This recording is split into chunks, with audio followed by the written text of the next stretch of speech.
Let's start off by getting clear what I really mean by healing, because in most people's mind, it's associated either with being sick and just needing to get better, which again, in most people's mind means going back to where I was before I was sick. That's the kind of, if you don't consider it, if you don't really think about it, healing, oh yeah, okay, I wasn't sick before, I was all right then, I just want to be like that. That's not healing, okay? The other picture of healing that we have is very often associated with stories about Jesus, maybe other healers, but Jesus is almost the archetypal healer, where somebody remarkable comes along and says, pick up thy bed and rise, and somebody who's never been able to walk all their life can suddenly stand up and walk. It's a miracle. That is healing, for sure, but it's not the whole story, and it's not the only way that healing happens. So let's have a look at the bigger story of healing, what the deeper meaning of healing is, and how the part that we need to play as human beings to make that happen. There's a guy called Ken Wilber who I've studied with a bit, very, very interesting guy. And it was he who said, I'd never heard it before, healing is becoming whole. And he talked about how in all of life, not just in human life, we reach a level of wholeness, and that works for a while. And then there becomes a point, because life is always evolving, where that wholeness isn't enough to go to the next step of growth. So what was whole and very satisfying starts to feel kind of, sometimes it feels genuinely broken, sometimes it feels inadequate, sometimes it feels unsatisfactory or disappointing. There are many different feelings that you can have around it, but it's just not good enough anymore. And it's one of the reasons why we experience not good enough. Not good enough is actually not a deep personal statement about yourself. It's just the fact that for where you're going, this is not, it's not going to make it. It's not enough. Okay. And so you can feel broken. It can feel, if you ignore the signs of the change that's coming, if you ignore the signs of the growth that's being offered to you, and we very often do because we don't live in a society that really trains us to observe those signs very well, you start to feel as though part of your life, or maybe all of your life, is just not working. It can feel frustrating, can feel very difficult, it can feel very stuck. And the worse it gets, the more at one level you're not listening, but the more push or pressure there is to evolve into that next stage. So healing really and truly is that process of evolving to the next stage. So where that last level of wholeness where you were, and where you felt comfortable and where you felt good, is being kind of stretched and cracked open to enable a new level of wholeness to arise. So healing is never, ever going back to where you were before. And that's one of the most remarkable things about it. In many ways, I would say that hospital healing, the medical model, is somehow just to restore this, whatever it was. The natural healing model is to take you to a place that you haven't been before. It literally opens up aspects of yourself that you haven't known before. And that's why people talk about a healing journey. And they talk a lot about, you often hear stories of people who have gone through a healing process saying, if I hadn't done that, I would never have become the person I am today. And you don't hear that really around medical treatment on the whole. It's that inner journey that brings out the wholeness of that goes with healing. So that's why I say that healing is becoming whole. It's not actually that you're broken, but you can feel broken. Absolutely, you can feel broken. It's that where you were is no longer enough, if you like, for what you're becoming. And what you're becoming links with the choices that you're making in your life. So sometimes we've chosen before this life or during this life to have a greater a more expanded experience. Sometimes it may feel more like life is pushing you to expand anyway. There's a lot of that going on at the moment. I'm working with people who are really, I think, being pushed beyond what they know, beyond what they have consciously chosen.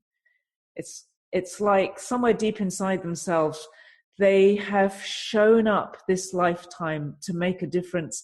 They don't even really know what it is, but they are being expanded into territory that they haven't consciously chosen. Very, very interesting thing that I'm beginning to notice. I hadn't noticed it before.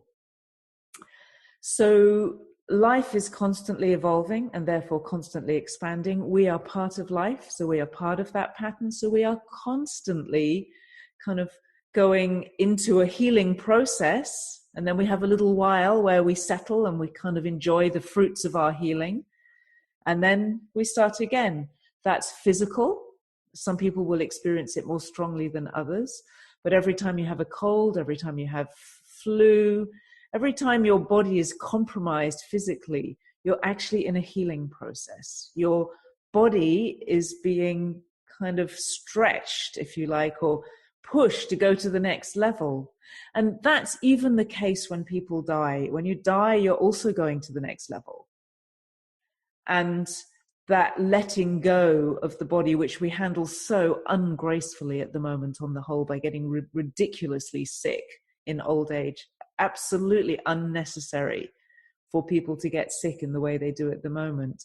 That's just a consequence of ignorance.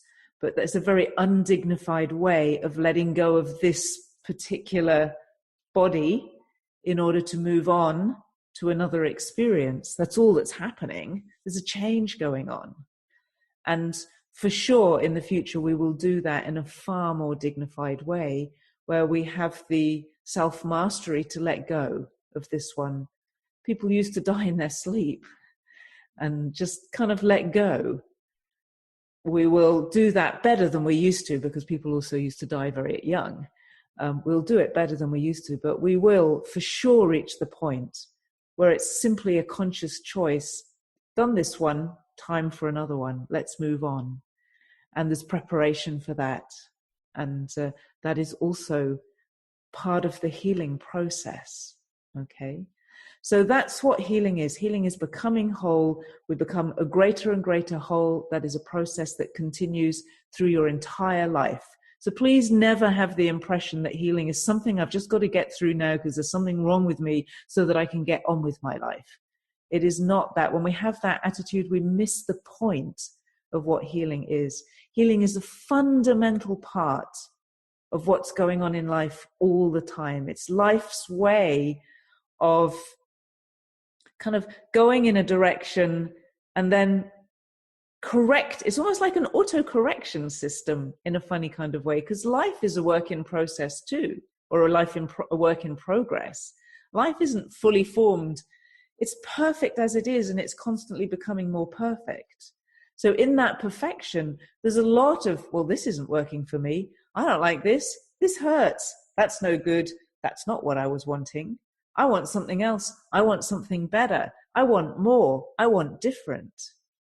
That's part of life. That's the way life at a human level corrects itself, kind of auto-corrects its direction. It's like, oh, this person wants to have more of that. And then life starts to supply more of that. But the thing is, we then come to the question of how do you get the supply of the healing? This is the thing that most people find so difficult. They don't actually get the healing that they really want.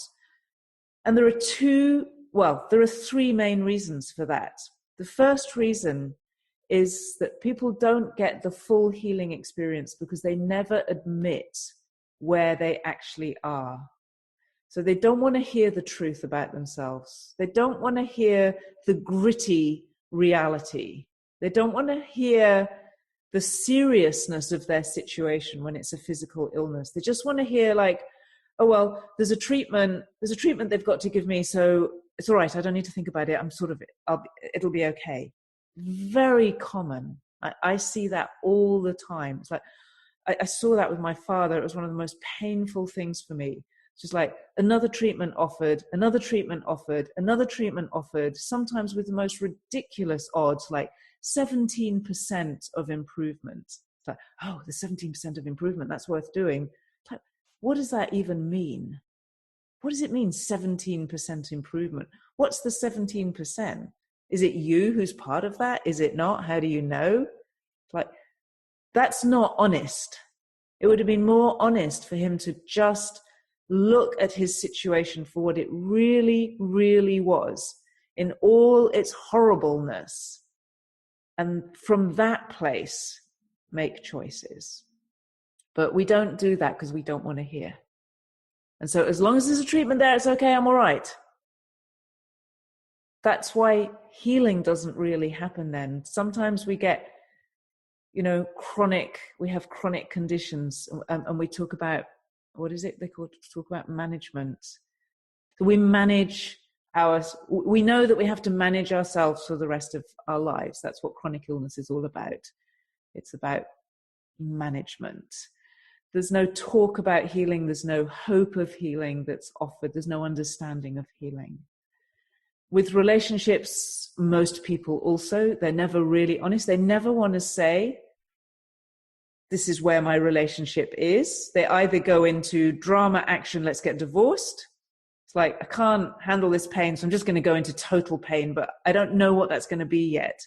It's a kind of like a really ignorant, uninformed process where we just say, oh, well, that's obviously the thing to do.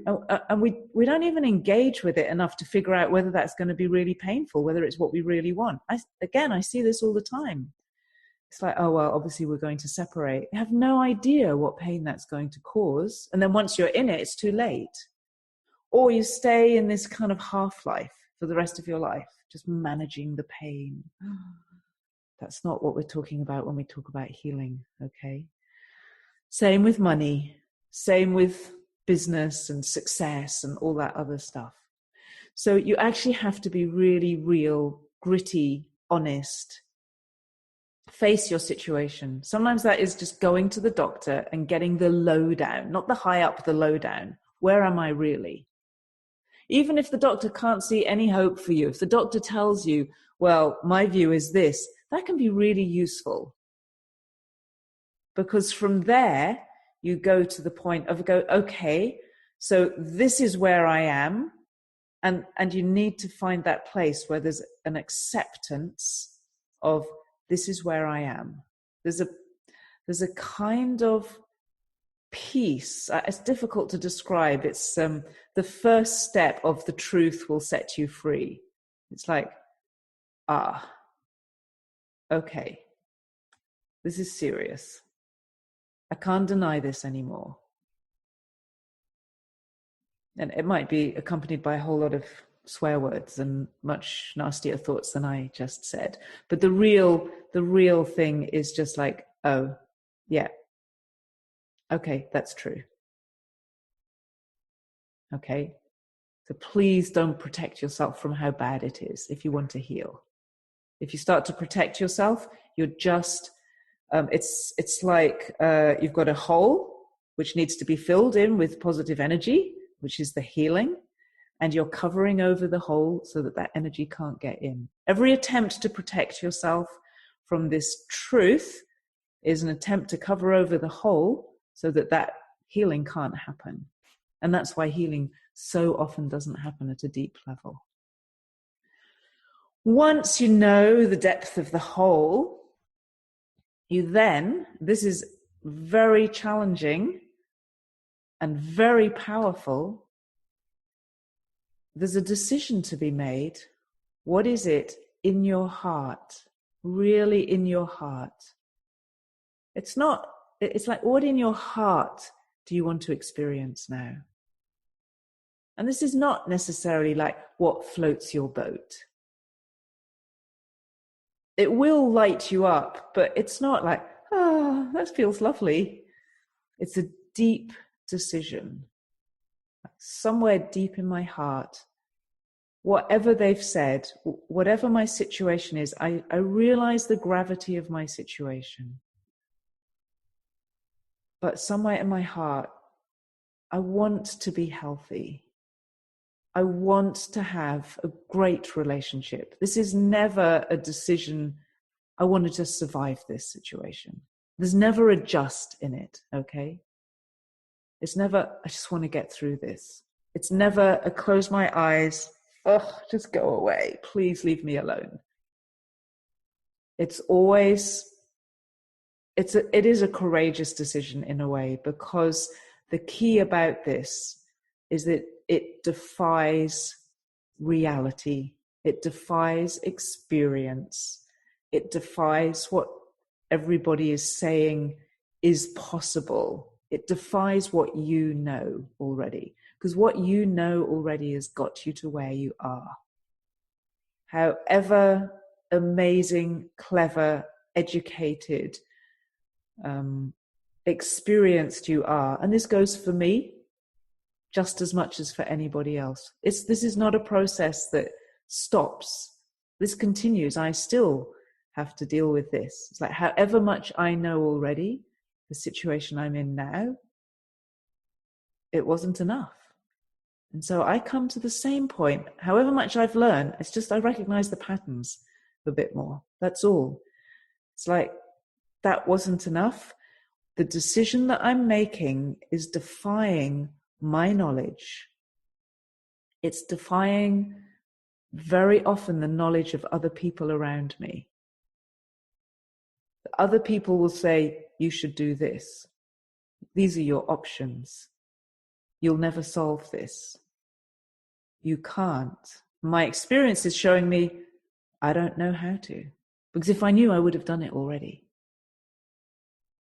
So that deep decision is a decision to do what you don't know how to do. That's one of the ways you recognize it. But again, there's a peace in it. There's a quietness in it because it's truthful.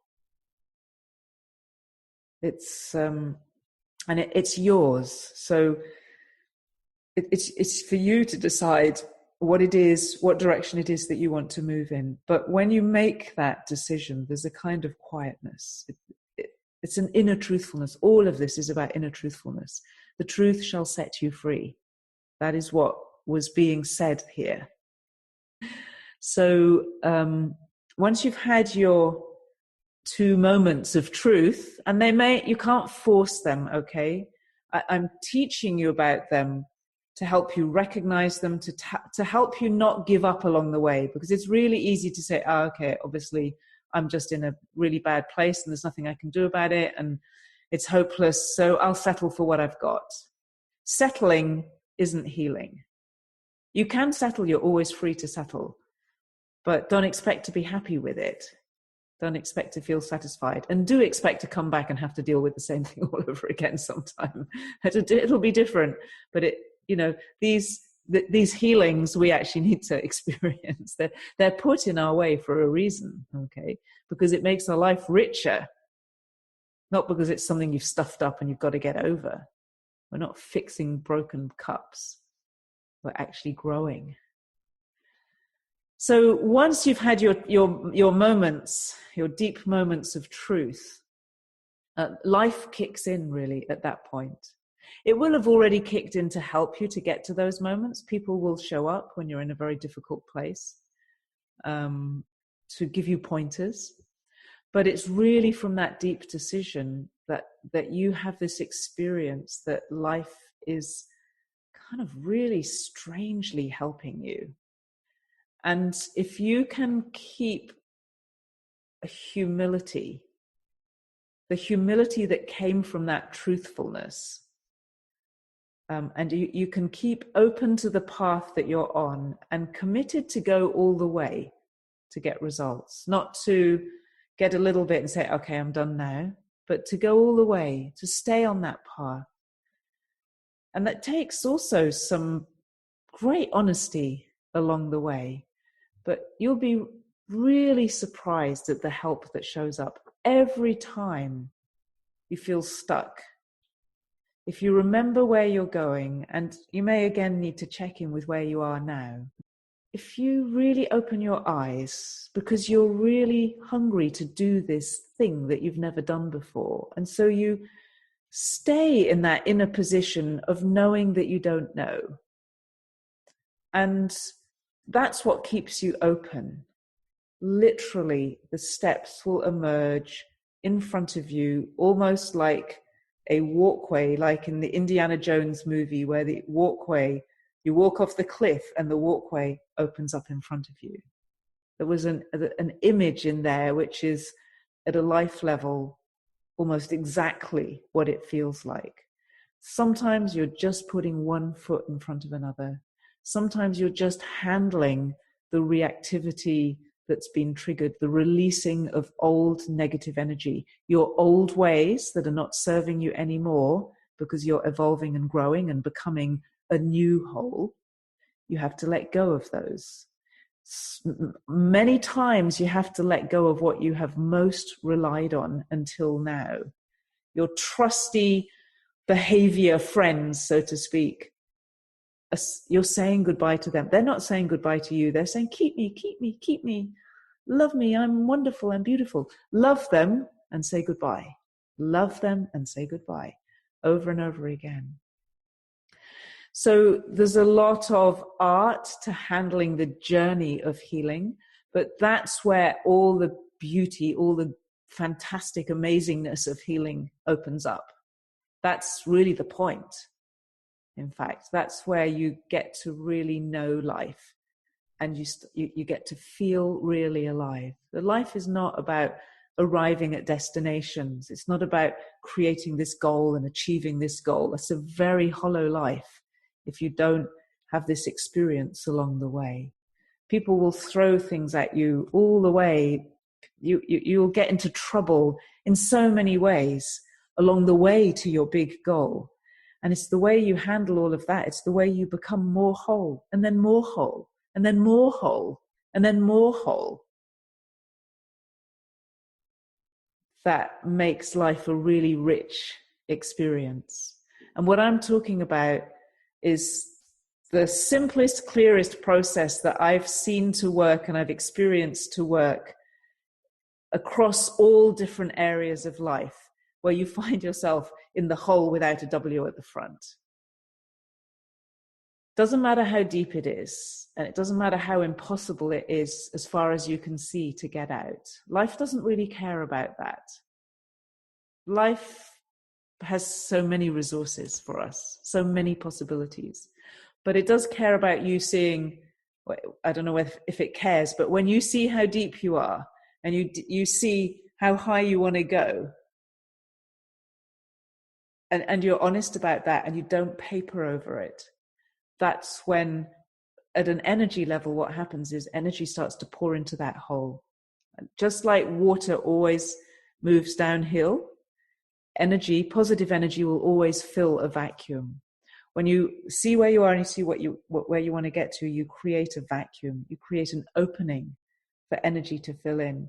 That's where life just comes in and gives you all the steps. That's what it feels like. That's where all the positive energy pours into. That's where healing happens. So that's the human level part of healing. There are resources we can call on to enhance that healing and speed it up. One of the most fundamental parts to stick to the human level is the ability to accept help from other human beings. And I found that often the help will come from unlikely sources. It will come from people who you didn't imagine would be able to help you. It doesn't always come from experts. It's comes sometimes from innocent words of people who just say something that in that moment is exactly what you need to hear. So help is all around you once you're on this journey of honesty. And it's unlimited and it's very targeted. So you don't need to worry about that. You don't need to worry about the fact that you don't know how to do it, because that's the bit that life sorts out for you. You'll be shown. And when one form of help isn't enough anymore, another one will show up. It'll show up really quickly if you're honest.